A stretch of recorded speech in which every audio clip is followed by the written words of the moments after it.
Hello and welcome back to the channel. I'm sorry I've been gone for so long, but my real life takes precedence, unfortunately. Let's not waste any time and jump straight into it. I am excited for Insomniac's Wolverine. There, I said it and I don't care. Because I like it. I'm just itching. I'm itching to do it again. However, my excitement is accompanied by some worriment. But before we get into it, my name is Isaac, these are my stories, and without further ado, let's continue. Starting off with the positives, first and foremost, let's talk about the story. Personally, I love when writers decide to make their own adaptation on a character. I don't want to see a story that's already been told, it's been told. So please bring me something new. This is a completely new universe where the X-Men don't exist.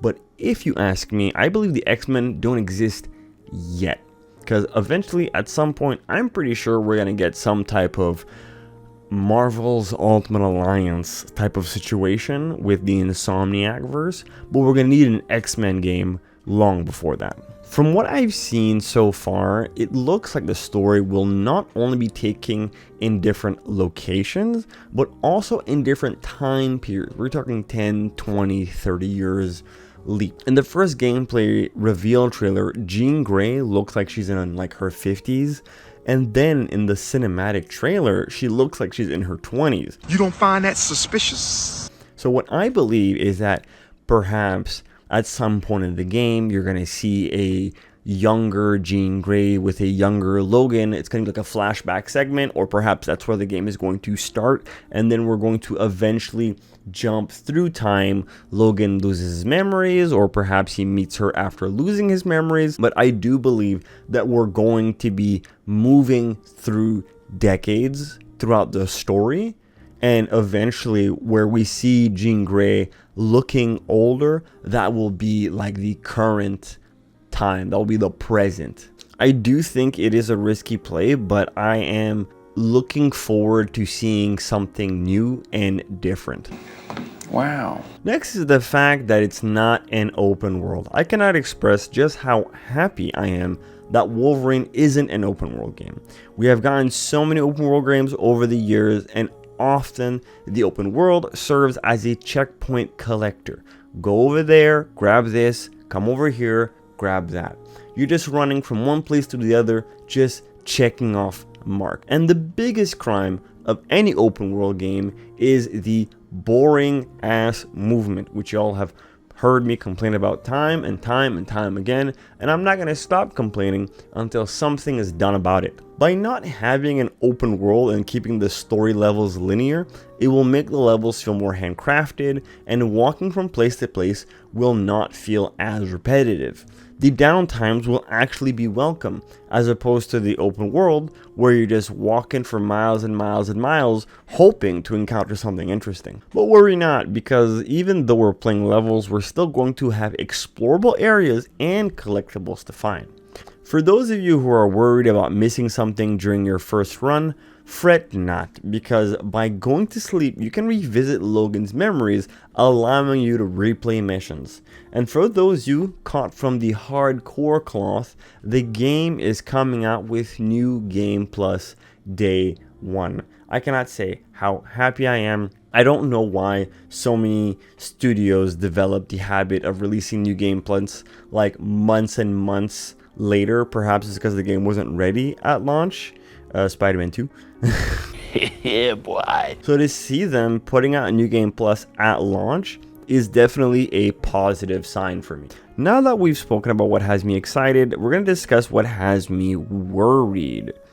And unfortunately, not everything is hunky-dory, because there is a certain thing that does have me worried. For instance, the dialogue. Listening to Sabretooth call Logan a runt 4 times in a matter of a few minutes gets old fast.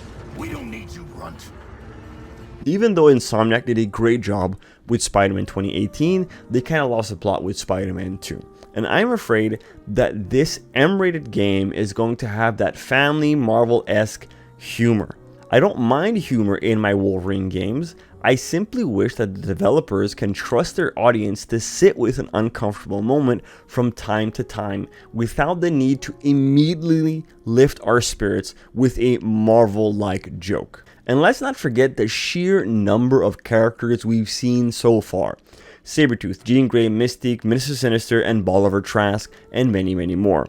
This is a single-player level-based game, and they're throwing characters at us left and right. Will Logan's story be overtaken by the sheer amount of characters? Will the characters feel hollow because there are too many of them and we can't dive into all their backgrounds? I really don't know, and only the future will be able to tell. Lastly would be the combat. It looks simple. I was excited when I saw Logan had a 3-hit combo with square, but then I saw press triangle for finisher, and it went automatically into an animation, and that's where my worry really began about the game. Looking at the special move wheel on the side really reminds me of Spider-Man 2, which felt like a lateral move in terms of improvement.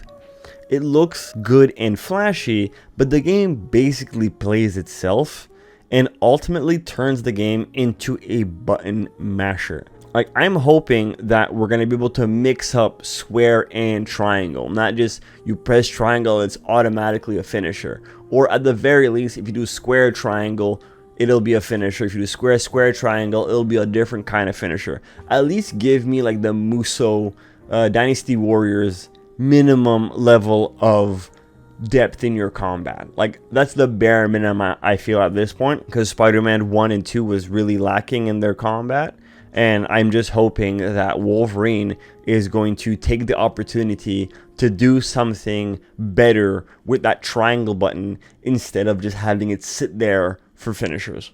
That's going to be it for me. I hope you enjoyed the video. If you made it this far, might as well drop a like and a comment. Let me know what you think about Insomniac's Wolverine's combat, and while you're there, might as well hit that sub button.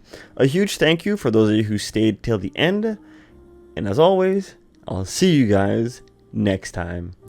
Peace. Let's hit 500 subs.